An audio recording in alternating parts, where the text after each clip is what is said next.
Saúde a igreja com a paz do Senhor nessa manhã. Os irmãos podem sentar. Só peço perdão aos irmãos que a minha voz não está muito 100%. Eu estava com uma crise de faringite, eu acho que é. Não sei dizer se é certo isso. Então, a voz está um pouquinho diferente. Mas, graças a Deus, né, até hoje, eu quase que vem a minha metade da aula no meu lugar, que ontem eu estava sem voz. Então, Deus preparou hoje para estarmos aqui servindo ao Senhor nesta manhã. Muito bem, o tema da nossa lição, ele trata a respeito da prática da mordomia cristã.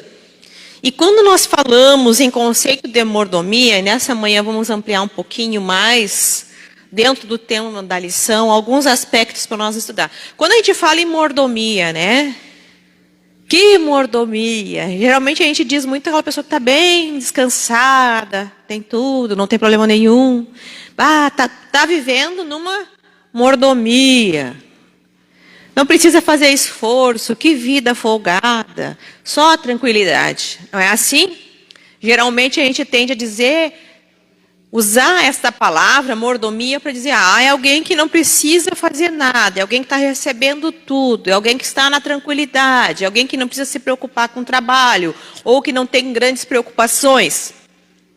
E quando nós falamos nesse termo mordomia, para nós como cristãos, ele não se aplica a isso, não só nós como cristãos, mas quando nós vamos ver o princípio, então, o que é mordomia, nós vamos entender um pouquinho mais. Como assim, então? O que é mordomia?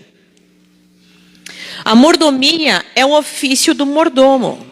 Ele é o ofício do mordomo. Quem é o mordomo? É a pessoa responsável pela administração de uma propriedade, ou seja, o mordomo é um administrador. A palavra mordomo vem do latim major domus, que significa administrador de uma casa, no sentido de indicar o empregado mais importante de uma propriedade.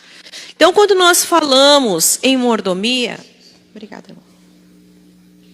Muito obrigada. Quando nós falamos em mordomia, quando nós usamos essa palavra, às vezes a gente usa essa palavra no sentido de alguém que está sendo servido. Eu estou na mordomia sendo servido, mas na verdade a mordomia é ao contrário, é alguém que está ali servindo. O mordomo, então, ele é a pessoa mais importante, ele é o despenseiro, ele é o administrador de uma casa. Então, na sua mão lhe é confiado aquilo que é mais importante daquela casa, a administração. Quando nós falamos na mordomia cristã, na mordomia no qual nós precisamos viver e entender esses conceitos, e quando nós falamos de mordomia cristã, não está restrito somente à prática financeira. Mordomia cristã é a administração de tudo o que Deus nos dá, de tudo quanto o Senhor nos concede. Quando nós falamos muito, quando falamos em família, até domingo passado meu esposo estava falando a respeito dos filhos, quando Deus nos dá um filho, Deus diz, toma, é teu, cuida, é meu. E é exatamente isso, tudo que nós recebemos do Senhor, a nossa vida, os nossos talentos, os dons, a prática financeira, os nossos filhos, as propriedades, tudo que nós temos pertence a Deus. Nós somos os administradores ou o mordomo daquilo que Deus nos dá. Então, quando nós falamos assim, irmã, nós contribuímos com o dízimo. Quando nós falamos em contribuição, em oferta ou em financeiro, eu quero fazer uma pergunta para vocês. Do financeiro ou da prática cristã, quanto que é de Deus? Tudo. 100% é dele. Então, é isso que nós precisamos entender. Às vezes as pessoas dizem, eu vou devolver, eu vou dar 10% para Deus. Não, 10% é apenas, nós vamos começar com Abraão, trazendo isso como uma forma de gratidão a Deus e reconhecimento daquilo que Deus fez pela sua vitória. Agora, 100% do que nós temos é do Senhor, não é nosso. Se nós tivéssemos maior consciência do que 100% da nossa vida financeira pertence a Deus, nós teríamos mais cuidado no uso da administração dos nossos recursos, do nosso dinheiro. E aí depois nós vamos falar um pouquinho sobre isso, mas às vezes a gente pensa assim, muitos cristãos estão aí vivendo uma vida de dificuldades, de endividamento, e aí muitos dizem, mas eu dou 10%, eu dou o dízimo para não passar trabalho. Na verdade, não é desta maneira que nós temos que nos relacionar com Deus. Nós temos que nos relacionar com 100% do nosso dinheiro. Então, quando a gente faz mau uso do nosso dinheiro, nós não estamos utilizando bem o conceito de mordomia cristã. Quando eu desperdiço, quando eu uso naquilo que não é para usar, quando eu pratico o endividamento, quando eu acabo tendo situações de vida, de não cuidar daquilo, de não ser o mordomo, o dispenseiro daquilo que Deus me deu. Então, nós temos que ter mais seriedade, mais cuidado quando nós tratamos com aquilo que Deus nos dá, porque é 100% dele. Nós somos apenas os despenseiros ou mordomo daquilo que o Senhor nos dá. Então nós vamos ver hoje qual que é o problema, por que existem muitos conceitos que são mal compreendidos quanto à questão da prática da financeira ou da prática das ofertas ou no nosso relacionamento com Deus. Porque hoje nós chamamos um evangelho de barganha. O que é esse evangelho de barganha? Nós vamos ver aqui alguns pensamentos que são utilizados dentro deste evangelho, vamos dizer assim, dessa interpretação equivocada da palavra de Deus. Por exemplo, dízimos e ofertas como moeda de troca. Dízimos e ofertas não é moeda de troca com Deus. Eu não tenho que dar o dízimo e a oferta pensando, eu vou dar o dízimo e a oferta, então agora Deus vai ter que me abençoar. Deus vai ter que me fazer prosperar, porque eu dou dízimos e ofertas. Ou porque eu oferto na igreja, ou porque eu tenho fé para ofertar, então agora Deus vai ser obrigado a me abençoar. Vale tudo em nome da fé? Vale tudo em nome da fé? Infelizmente, hoje a gente vê um evangelho de barganha, ou seja, uma decadência espiritual muito grande, e nós somos miseráveis se nós esperarmos em Deus somente nessa vida. E existe uma interpretação que nós temos que ter o reino dos céus na terra. E isso faz parte de uma teologia que nós chamamos de teologia da prosperidade. Então, significa, essa teologia, ela vem trazer algumas interpretações dizendo que como eu contribuo, eu tenho que determinar a minha bênção, então eu não posso sofrer, eu não posso passar por problema. É quase que nem aquela teologia dos amigos de Jó, que Jó não poderia estar passando por dificuldade. E o que acontece a partir daí, gente? A exploração das pessoas pobres e simples.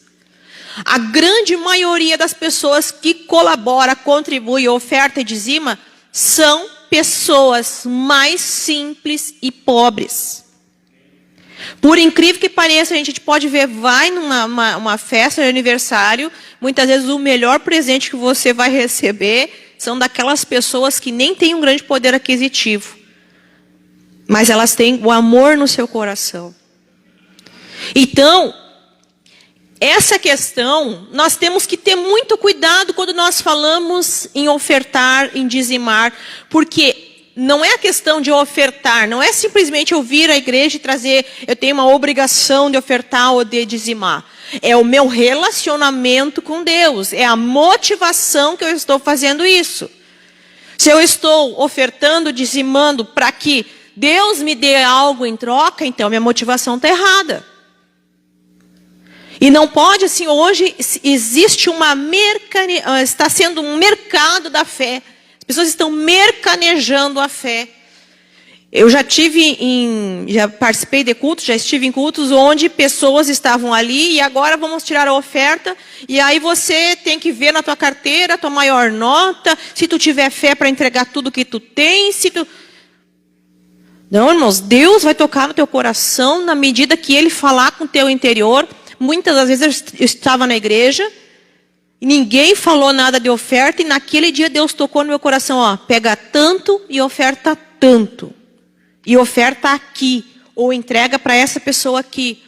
Deus pode falar no nosso coração. Nós temos que deixar que Ele fale conosco, nos dirija. E às vezes você nem sabe que você está ofertando na vida de uma pessoa, aquela pessoa estava precisando, mas ela e Deus sabe. Então, assim, irmãos, já teve casos, eu estar na minha casa, limpando a casa, e Deus falar no meu coração, ó, oferta tanto para tal pessoa. E eu disse, mas Senhor, é isso mesmo, oferta tanto. E realmente chegava e ofertava, e aquela pessoa dizia assim, mas irmã, era justamente isso que eu estava precisando. Porque, irmãos, vocês acham que vai vir um anjo do céu despejar financeiro para as pessoas ou para nós?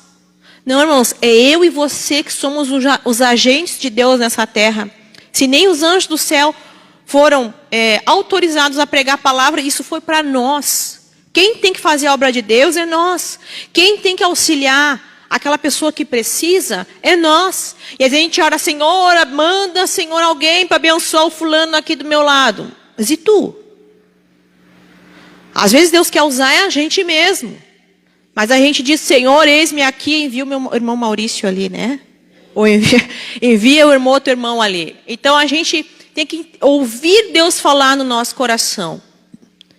Para direcionar as pessoas certas. Agora, o que não pode acontecer, irmãos, é você tem que dar o seu tudo. Ah, você não tem fé. Quanto maior a tua oferta, maior a tua fé. Deus não negocia nada conosco, irmãos. Deus não negocia bênçãos. Deus não vende, não há um mercado no céu que diz quanto mais você oferta, mais Deus vai te abençoar, Deus vai te fazer prosperar. Não é essa a motivação que nós temos que ter quando nós ofertamos na casa de Deus.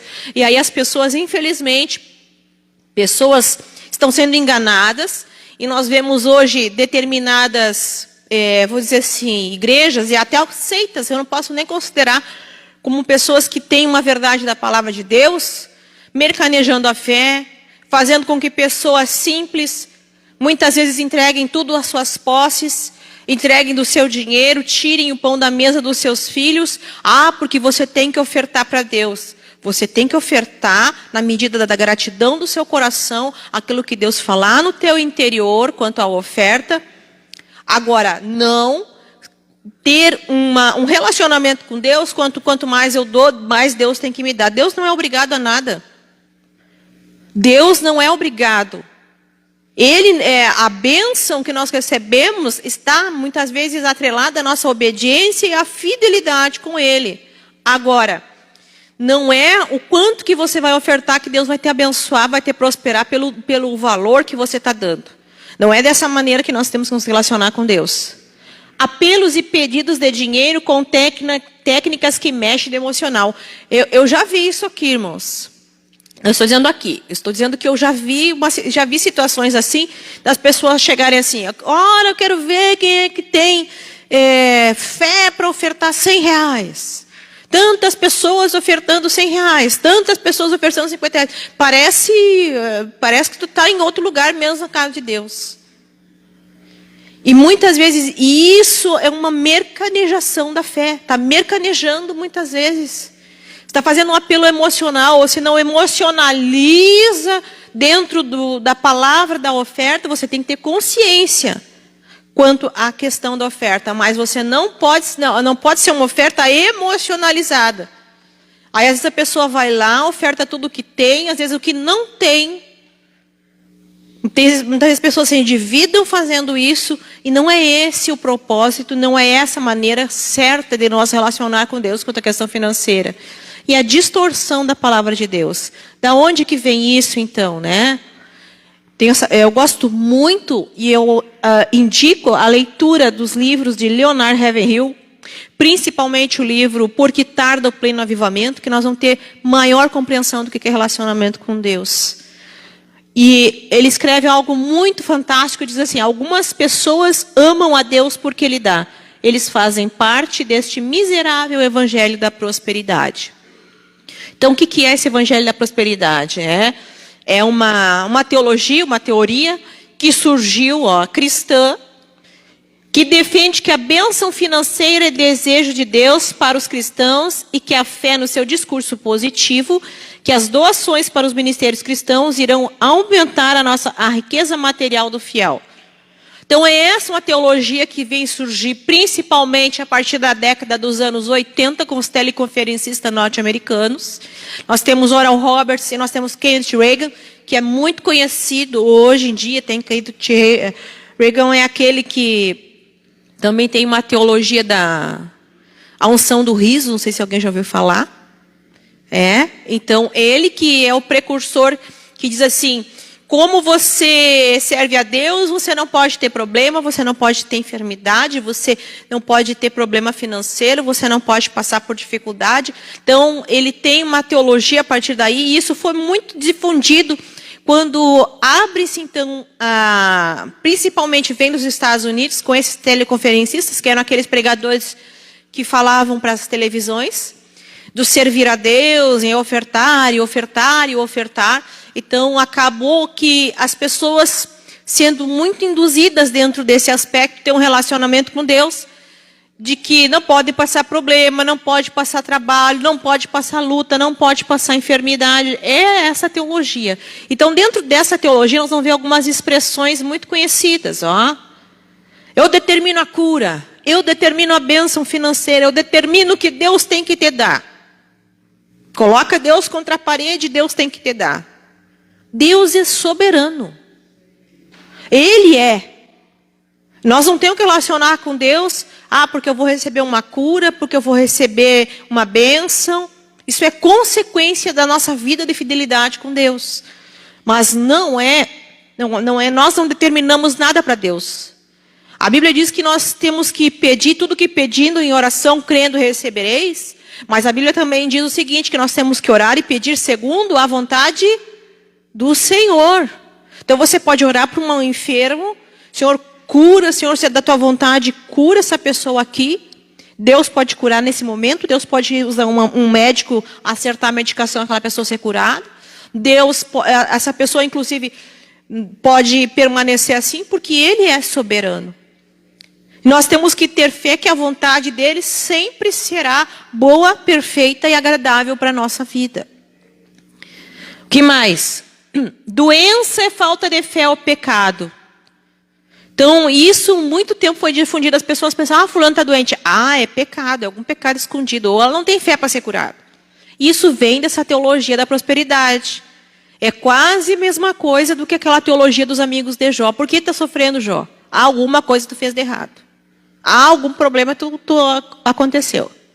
Deu o seu tudo. Infelizmente, a gente tem locais que tem essa forma de solicitar ofertas para as pessoas darem tudo, darem suas propriedades, entregarem dízimo. Eu já ouvi falar em trízimo, não sei de onde que tiraram isso, mas inventaram, né? Deus me revelou que tem tantas pessoas que vão colaborar, vão contribuir. Então isso, irmãos, não é dessa maneira que a gente se relaciona com Deus. Isso tudo vem dessa teologia da prosperidade, Quanto maior a oferta, mais Deus vai retribuir. Não é quanto a questão de valor. Olha quando Jesus viu aquela oferta daquela viúva pobre ali. Jesus viu o valor que ela estava colocando ali, ou viu o coração dela em sinceridade? Pensamento positivo. Então agora eu tenho fé que eu vou ser curado. Eu estou pensando que agora não tenho mais nenhuma dor. Então porque eu estou pensando que não tenho dor, é quase confissão positiva. Então tudo isso a gente está vendo. Crente fiel não pode passar por lutas e tribulações. Quem que disse? Eliseu não era um homem cheio da porção dobrada, inclusive do Espírito de Deus? Não fez muito mais milagres que Elias? Não foi um homem extremamente usado por Deus e não morreu de doença? Então nós vamos ver assim, que nós precisamos ter um relacionamento certo com Deus. Não usar de ofertar dentro desse evangelho da barganha. Não é o quanto que você oferta, mas é o quanto você é fiel. Quanto você se relaciona com Deus. Quanto que você é sincero com Deus. Quanto que você entende que o ofertar ao Senhor é gratidão. Quanto que você ofertar ao Senhor faz parte do teu culto, faz parte da tua adoração. Então é essa visão que nós temos que passar a ter quanto a essa questão de contribuir na obra de Deus. Não como algo mercanejador, ou seja, não é porque quanto que eu dou, ou se eu vou dar mais, Deus vai me dar mais, ou porque eu dou aqui, Deus vai me abençoar. Não, Deus vai ver a tua fidelidade, a tua sinceridade do teu culto a Deus. É como que tu presta esse culto ao Senhor.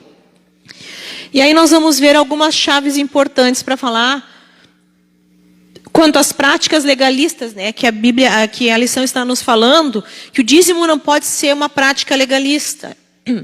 Ou seja, não são práticas meritórias para a salvação. Não é o quanto que não é o meu valor, e isso aqui, ó, não é a prática que vai me dizer se eu sou salvo ou não. Não é porque eu contribuo, eu não estou comprando a salvação. A salvação é gratuita.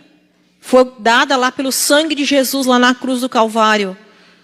O ato de eu ofertar, ou de eu dizimar, significa a minha fidelidade, a minha gratidão por tudo quanto que Deus fez por mim. A salvação é pela graça e não é pelas obras. Não é pelo quanto que eu mostro que eu faço de bem. Eu posso fazer a maior obra que tiver. Eu posso viver minha vida fazendo obras. Mas não é por isso que eu sou salvo. Quem é salvo faz obras. Agora não é pelas minhas obras que eu vou ser salvo. Então isso é importante nós entendermos. Devemos nos relacionar com Deus por quem Ele é. E não pelo que Ele pode nos dar.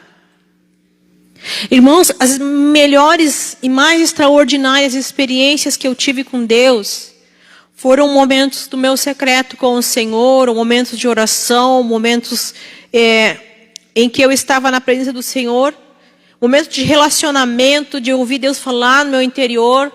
Quantas vezes, irmãos, eu posso dizer assim, que eu fui renovada dentro da minha casa, fazendo meus afazeres. Quantas vezes eu tive que parar de lavar louça na cozinha para ir para o meu quarto chorar e falar em mistério com Deus, porque era naquele momento Deus estava falando no meu interior. Sabe, é querer estar na presença do Senhor, é querer vir à igreja para ter comunhão, para estar na coinonia, é querer mais dEle, é querer Ele pelo que Ele é, não pelo que Ele pode nos dar, porque o que Ele nos dá é consequência. Nós muitas vezes queremos ter as bênçãos, mas não queremos nos relacionar com o dono da bênção. E é essa visão que nós temos que ter, nos relacionar com o dono da bênção, porque é Ele que abre porta, é Ele que faz nós prosperar, é Ele que nos abençoa.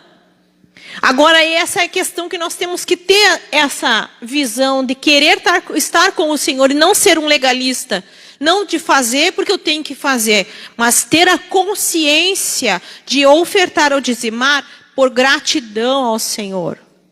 Então, o contexto bíblico dos dízimos e ofertas, onde é que nós vamos tirar? Nós vamos ver então aqui, onde que aparece inicialmente, a oferta. Na verdade, quando nós falamos em oferta, a primeira oferta já está lá no início, lá com Caim e Abel. E eu acho interessante nós falar assim, qual seria a oferta mais bonita de se ver? Seria a oferta de Caim, que eram daquelas frutas, os cereais ali, os alimentos?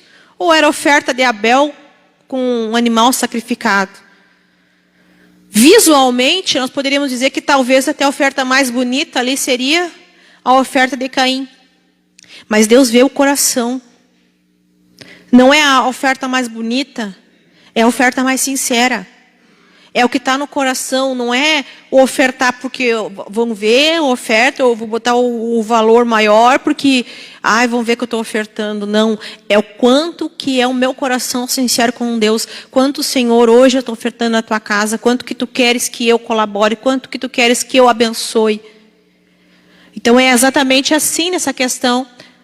E Abraão aqui, a Bíblia nos diz que ele entregou o dízimo a Melquisedeque. E Melquisedeque, ele faz um tipo de Cristo aqui. Ele é um tipo de Cristo no Antigo Testamento, que nós vamos ver lá em Hebreus, que ele não tem genealogia, ele é um rei de paz e de justiça, e Jesus como um tipo de um sacerdócio de Melquisedeque. Não do sacerdócio da linha de Arão, dos levitas, mas de Melquisedeque. É aqui que Abraão traz. Quando nós vamos ver o Novo Testamento, lá em Hebreus, nós vamos ver que não fala mais quanto a essa questão, não vai dentro da oferta, quanto à questão dos levitas, ou aqui, mais da linhagem de Melquisedeque, não da linhagem de Arão. Então nós vamos ver que é diferente essa parte do relacionamento. Nós vamos ver que Jacó também, ele fez um voto, mas aqui Jacó já não precisava ter feito um voto para que Deus abençoasse, Deus já tinha prometido a bênção para ele. Mas ele vota em retornar em paz e cumprir com o dízimo. E aí nós vamos ver de onde é que sai essa questão e aonde que é muito criticado hoje em dia, quando nós falamos em dízimos. Dentro da lei mosaica, nós vamos ver que havia uma classe das tribos, dos filhos ali de Israel, de Jacó, uma classe, uma tribo que eram dos levitas. Os levitas, eles não receberam terra. Todos os outros receberam terra para produzir. E os levitas não receberam terra, eles ficaram responsáveis de cuidar do templo e toda a administração religiosa de Israel. Como eles não receberam aqui, eles precisavam ter o seu sustento. Então a nação, ela trazia os seus dízimos dos seus cereais, ou até mesmo de valores, era trazido ao templo, para quê? Para que houvesse o sustento destes levitas. Porque eles não haviam recebido essa herança, eles não haviam recebido essa porção de terra. E os levitas também davam o dízimo. Então eles davam o dízimo daquilo que eles recebiam também. E havia também um dízimo muito importante, que era um dízimo utilizado para os pobres, que era direcionado especificamente para o estrangeiro, para o órfão e para a viúva. Havia determinados tempos que se deveria abrir as portas do santuário para que essas pessoas mais desfavorecidas entrassem e pudessem, então, ter o seu sustento. Inclusive, no tempo de Jesus, ali, as viúvas, elas ficavam próximas ao templo porque elas recebiam o seu sustento ali do templo. Agora, quanto aos profetas aqui, aí eu quero trazer um esclarecimento. Joel, nós vamos ver um texto dele muito interessante, que ele fala aqui em Joel, capítulo 1, versículos 3 e 4. Quando fala alguns aspectos, que a gente vê alguns termos ser utilizados na igreja, e só para deixar explicado aqui. Então, com isto aos filhos de vocês, contem isso aos filhos de vocês. O que eles contem aos filhos deles, e que estes falem à geração seguinte, que o gafanhoto cortador deixou, o migrador comeu. O que o migrador deixou, o gafanhoto devorador comeu. E o que o devorador deixou, o gafanhoto destruidor comeu. Então, Joel, ele vai apresentar uma praga de gafanhotos vindo a Judá como símbolo de juízo para aquela nação que viriam futuramente os babilônios, e que aquela nação estaria em pecado. Não só a praga de gafanhotos, como teve seca, como teve períodos bastante complicadíssimos na nação.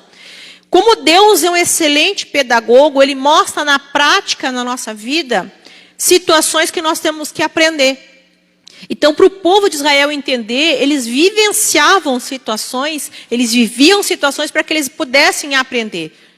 E quando vem essa praga de gafanhotos, ela tem um objetivo de falar daquilo que viria no futuro.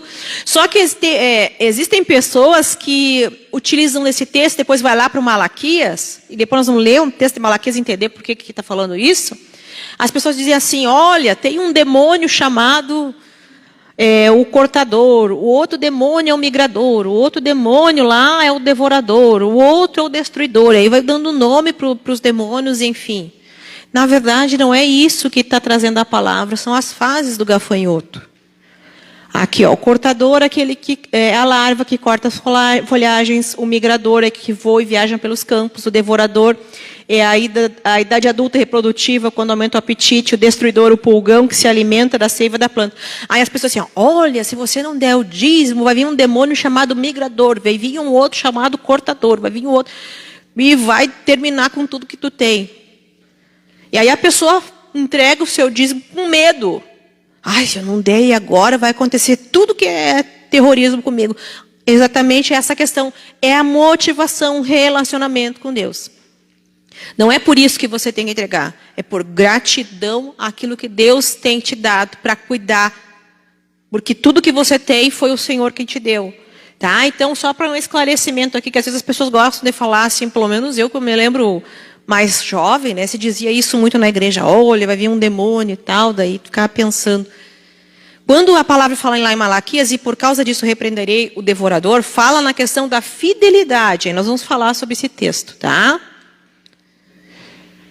Ageu, semeais muito e recolheis pouco, comei, porém não se fartais, bebei, porém vós não se saciais, vestivos, porém ninguém se aquece, e o que recebe salário, recebe e coloca num saco furado. Por que Ageu profetiza quanto a isso aí? Tá? Por que Ageu adverte o povo que eles não estavam prosperando, porque eles estavam buscando mais seu próprio bem-estar do que buscando abençoar a casa de Deus. Então Ageu vai profetizar num período pós-babilônico, onde o povo retorna. Só que ao invés deles se preocuparem em reconstruir a casa do Senhor, eles não estavam se preocupando mais. Cada um estava se preocupando com a sua própria vida, com o seu bem-estar. E aí não estavam mais dizimando, e por causa disso, os levitas não tinham mais como se sustentar. E porque os levitas não tinham como sustentar, eles tinham que sair para trabalhar. E porque eles saíam para trabalhar também, para plantar, para sustentar suas famílias, o templo ficava desassistido e a casa de Deus ficava desassistida. Quando nós vamos ver as profecias aqui de Ageu e Zacarias, inclusive eles dizem assim, ó, até a casa de vocês, o telhado da casa de vocês está melhor do que a casa de Deus. Ou seja, eles estavam abandonando de cuidar da obra de Deus, da casa do Senhor, para ter uma vida, para cuidar das suas próprias vidas. E aquilo que precisava ser cuidado não estava sendo cuidado adequadamente. Então, por isso que Deus vem e adverte a nação. Ó, vocês comem, não se fartam, o que vocês ganham não serve para nada. E aí nós vamos ver essa questão do relacionamento. Ó. Quando eu deixo de fazer aquilo que é da vontade de Deus, quando eu deixo a questão da fidelidade, aí realmente eu posso ganhar o salário maior que tiver, vai entrar num saco furado. Aí nós vamos ler lá Malaquias. Vamos pegar Malaquias, vamos ler. Pedi para meu esposo ler aqui para mim. Começa lá no capítulo 3, do versículo 11. Aliás, versículo 5 em diante.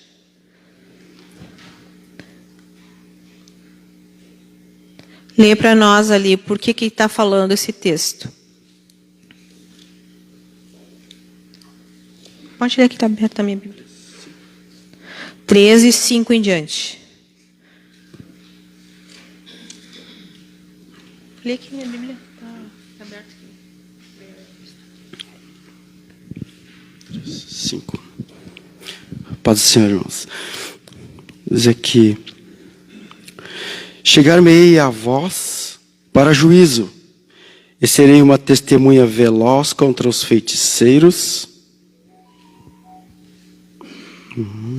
contra os feiticeiros e contra os adúlteros, e contra os que juram falsamente, e contra os que fraudam o trabalhador, e pervertem o direito da viúva e do órfão e do estrangeiro, e não me temem, diz o Senhor dos Exércitos.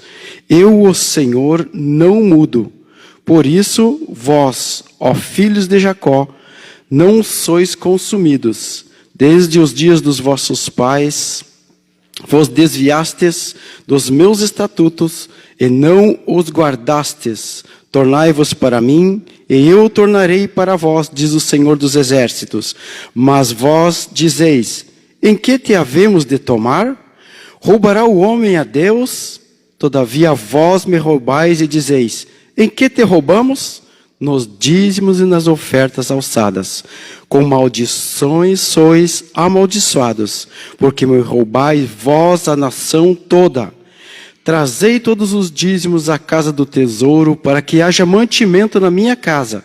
E depois fazei prova de mim, diz o Senhor dos Exércitos, se eu não vos abrir as janelas do céu, e não derramar sobre vós uma bênção tal, que dela vos advenha a maior abastança.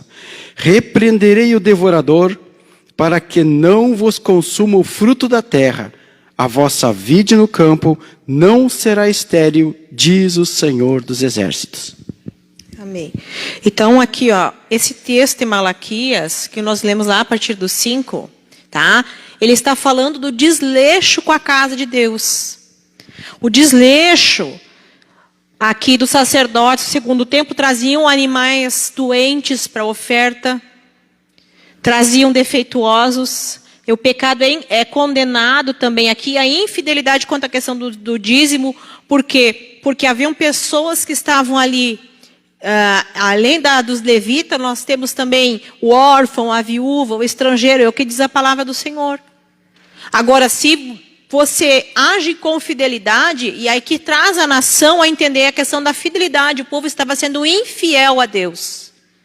E por causa disso, eles estavam sofrendo toda sorte de situações.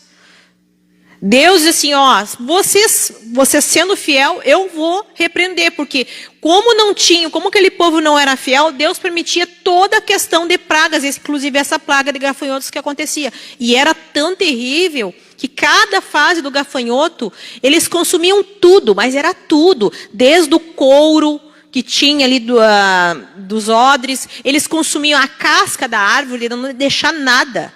Era triste, era horrível quando isso acontecia. O povo se preocupava em ir lá plantar. E aí o que acontecia? Deus permitia então que viesse o devorador e consumia. Por isso que Deus diz, ó, vocês tragam oferta para ter sustento na minha casa, para ter sustento para o órfão, para a viúva, para o levita, para aquele que trabalha, para os sacerdotes, para ter o cuidado com a minha casa, que eu vou repreender o devorador. Deus permitia, por quê? Porque dessa maneira o povo se conscientizava das questões que eles estavam fazendo. E aí Deus traz essa questão das bênçãos da fidelidade a partir daquele momento que o povo se relacionasse com ele. Agora nós vamos ver já no Novo Testamento, né? A motivação e a hipocrisia. Como é que Jesus trata então essa questão do dízimo? Porque as pessoas dizem, mas o dízimo é no tempo da lei, no tempo da graça é diferente. Nós vamos ver Jesus falando sobre o dízimo também no tempo da graça. Olha aqui.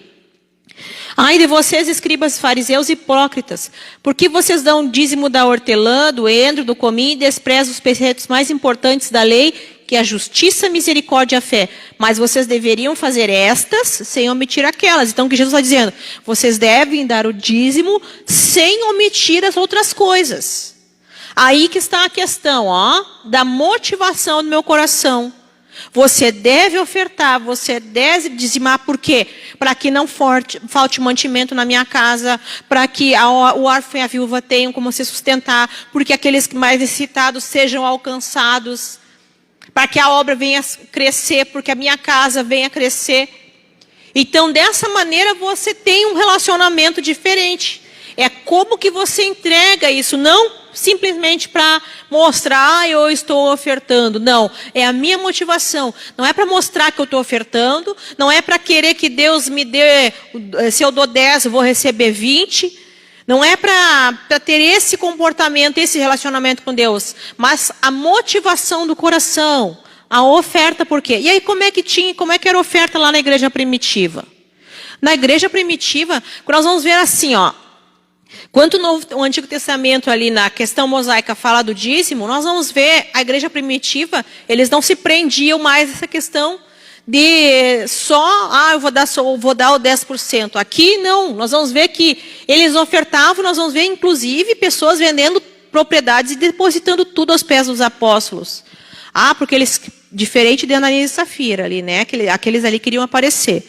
Mas nós vamos ver a Barnabé que herdou uma propriedade, vendeu e entregou aos pés dos apóstolos. Por quê? Porque eles tinham uma visão de reino, uma visão de obra, uma visão de irmandade, uma visão de comunidade, uma visão de comunhão. E como é que eles faziam isso? Eles ofertavam regularmente e auxiliavam os irmãos necessitados pelo Evangelho. Nós vamos ver que aos irmãos de Jerusalém, Paulo vai coletar várias ofertas pelas igrejas para atender a igreja de Jerusalém, porque era uma igreja que estava sendo perseguida, estava sofrendo várias situações. Muitos irmãos de outras, nós vamos ver a igreja ali, quando Paulo escreve aos Filipenses, nós vamos ver Epafrodito foi alguém que foi levar uma oferta da igreja de Filipos para Paulo quando ele estava na sua primeira prisão em Roma, para que ele se sustentasse lá. Então, existe essa questão de visão de reino e de comunidade na igreja primitiva. Então, o primeiro dia da semana, nós vamos ver lá, 1 Coríntios 16 e 23, que no primeiro dia da semana, cada um de vós separe uma quantia, conforme a sua prosperidade, e vá juntando, para que não seja necessário fazer coletas quando eu for. E quando eu tiver chegado, enviarei cartas àqueles que vocês aprovarem para levar ofertas de vocês a Jerusalém. Então, a igreja primitiva, ela tinha essa regularidade no primeiro dia da semana de cada um de vocês. Então, vocês veem que aqui tem uma regularidade de ofertar. Para quê? Para os irmãos que estavam em necessidade. Para a igreja que está solicitando. Nós vamos ver Paulo também falando aqui em 1 Coríntios, ali já no 9, 13 e 14. Ó. Não sabeis vós que os que administram o que é sagrado, comem também do que é do templo? E os que, contudo, estão junto ao altar, participam do altar, assim ordenou também o Senhor aos que anunciam o Evangelho, para que vivam do Evangelho. Paulo está falando um pouquinho antes, assim, dizendo assim, olha, não é justo Pedro, que tem a sua esposa, que recebe oferta, que seja sustentado, que sejam Barnabé, outros irmãos que trabalham pela obra, tenham o seu sustento da obra, não é justo que isso aconteça? Paulo também, sim, e ele também poderia, mas ele não queria ser pesado para a igreja naquele momento. Porém, em outros momentos da vida do apóstolo Paulo, a igreja ofertou para que ele pudesse ter o seu sustento.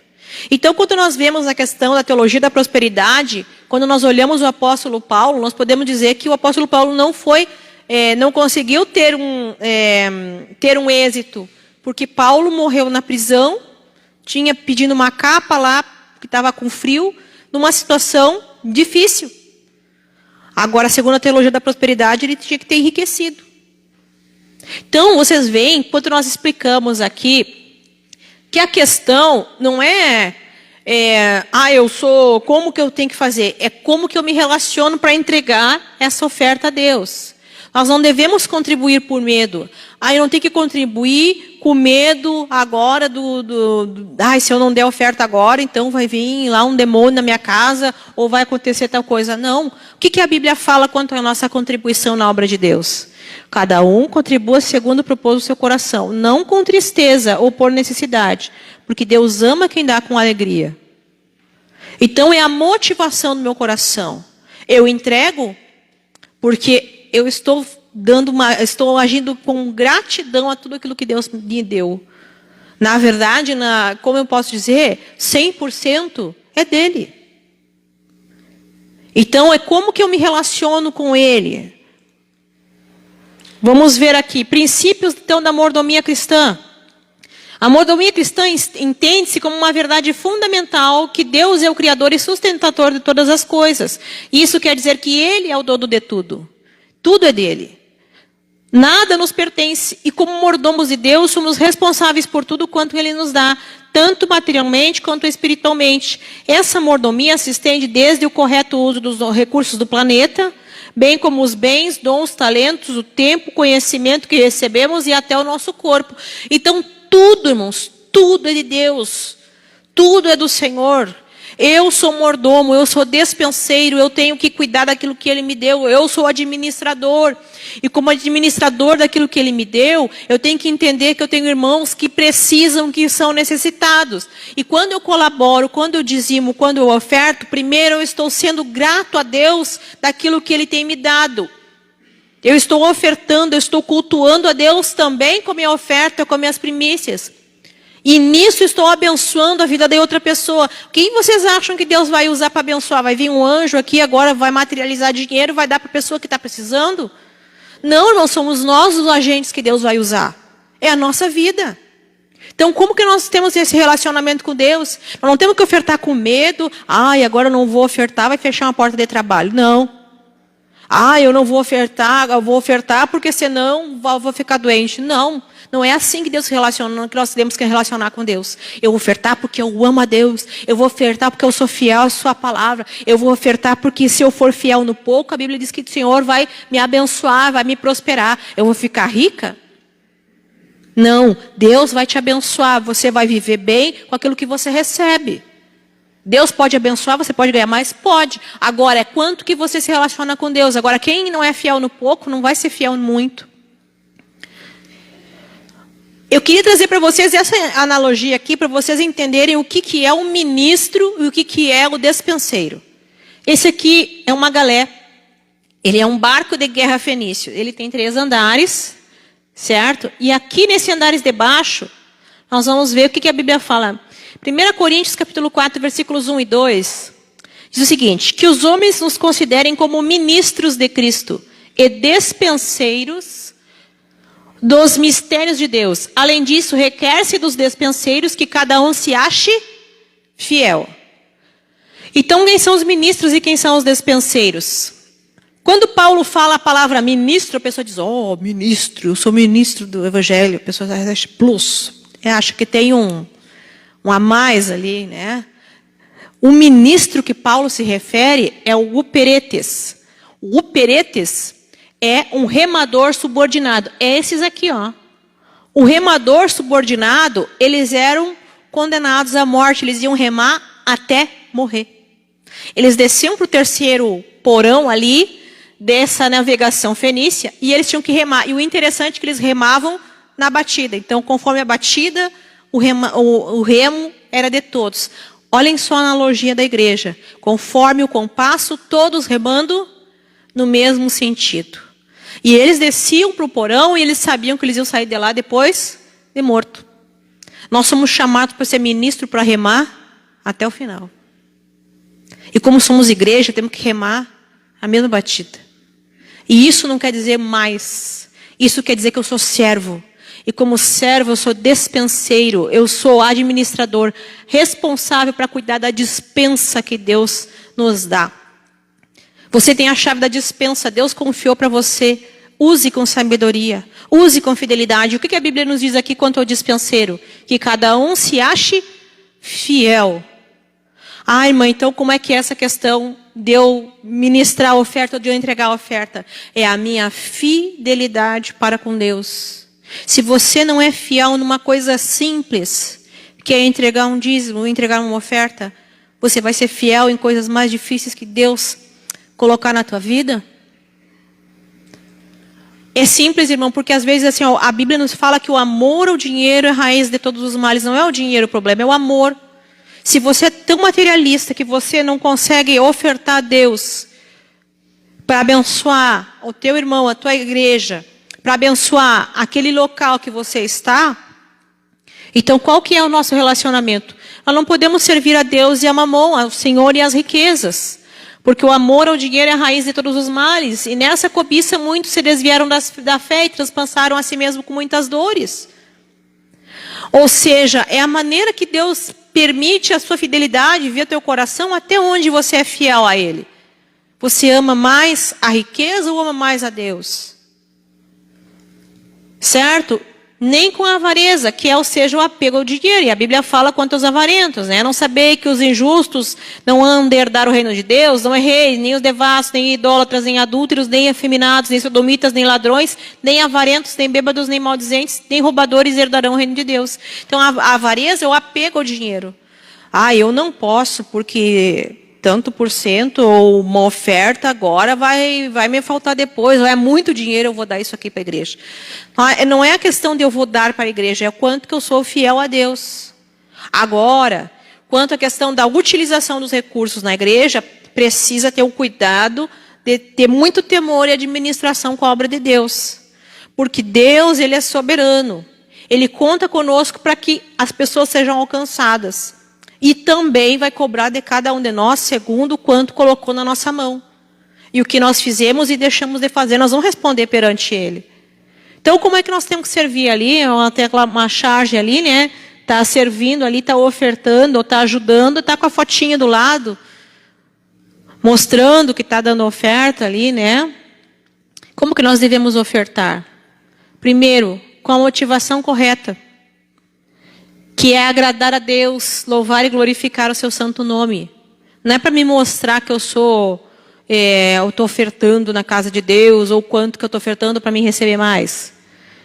Com sincera gratidão, entendendo que foi Deus que deu condições para você, para que aquelas condições chegassem às tuas mãos. Então, com sincera gratidão daquilo que Deus te deu, porque 100% é dele. Certo? com a alma limpa. Pois se Deus não se alegra com as ofertas e corações em contenda, por exemplo, se eu tiver em contenda com meu irmão, o que a Bíblia diz? Deus vai aceitar minha oferta? Se eu tiver em contenda, divisão com meu irmão. A Bíblia não diz, deixa a tua oferta, vai lá, te reconcilia primeiro. Então, a nossa motivação, vocês vão, como é sério essa questão da oferta, não é só vou entregar, vou colocar um dinheirinho aqui, é o nosso relacionamento com Deus. Com fidelidade. Como diz aqui, o despenseiro ele tem que ser achado fiel. E com alegria. Não é com tristeza.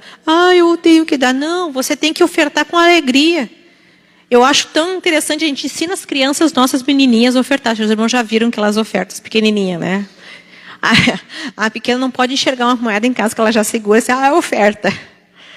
Então, entender essa questão desse relacionamento com Deus, né? De ofertar com alegria, de saber que faz parte do seu culto a Deus, da sua adoração ao Senhor. Ai, que pena, acho que não vai sair o áudio, não tem aí, né, irmão? Vamos ver se sai. Esqueci de avisar. Tá, não, tá. Alguém já viu esse vídeo aqui do Cláudio Duarte? Tá, eu vou relatar. Ele conta a história assim de um irmão que chegou, pastor, eu estou endividado, né? O devorador me endividou. E daí ele disse, irmão? Aí o devorador te endividou. Pois é, então me traz lá a tua fatura do cartão de crédito. Aí ele disse, por quê, irmão? Porque eu vou pagar o que o diabo comprou no teu nome. Aí eu vou ver lá se tem lá tridente, né? Se tem ossada, se tem o que tem lá. Então, se foi isso que está lá no teu cartão de crédito que o diabo te endividou, eu vou pagar para você. Daí ele disse, não, o senhor está louco, pastor? O diabo não comprou nada no meu cartão de crédito. Sim, pois é, mas então me traz lá o teu cartão de crédito, a tua fatura, que eu vou te mostrar o nome do devorador, o CPF do devorador, o RG do devorador. Que aí, justamente essa questão, irmão, não adianta a gente dizer assim, as minhas finanças estão indo embora. É o 100% que é de Deus que a gente tem que aprender a organizar e administrar. É bom esse videozinho que relata. Irmãos, mas irmã, eu dou o dízimo, não sei o que acontece comigo, eu dou o dízimo, mas eu nunca tenho dinheiro. Então Deus não está me abençoando, então não está colaborando com a palavra que diz que eu tenho que trazer e Deus vai ser fiel comigo. Mas eu tenho que ser fiel no 100%, irmão, não é o 10%, é o 100% que eu tenho que ser fiel a Deus. É saber administrar, saber que nada é meu, tudo é dele. Então, uma vida financeira abençoada precisa ser baseada no Deus provedor. É Ele que é o Deus provedor, não na provisão. Então, Ele vai abrir a porta, Ele vai me dar condições, Ele vai me abençoar, vai. Mas 100% do que Ele me deu é dele, não é meu. Então, se eu estou devolvendo o dízimo, se eu estou dando oferta na casa de Deus, faz parte. Mas não é o 100%, o 100% é tudo. Então, o 100% tudo eu tenho que administrar com sabedoria. Eu tenho que saber quanto que eu vou gastar em alimentação, em aluguel, em água, em luz, em lazer para minha família. Quanto que eu tenho que separar por mês. Quanto que eu tenho que reservar para uma emergência se acontecer uma situação. Eu já contei que o episódio que aconteceu comigo, uma época, que a gente andava sempre endividado, e eu disse, mas Deus, eu dou o dízimo, estou sempre em dívida. Até que um dia, né, lendo o livro ali, O Seu Dinheiro, eu entendi que eu estava em pecado também perante Deus com o meu financeiro. Porque eu gastava desordenadamente, não entendia que o recurso que eu tenho não é meu, é do Senhor, Ele que me permite administrar. Então, se eu estou administrando errado, eu tenho que aprender a administrar correto 100%, não o 10%. E aí comecei a entender.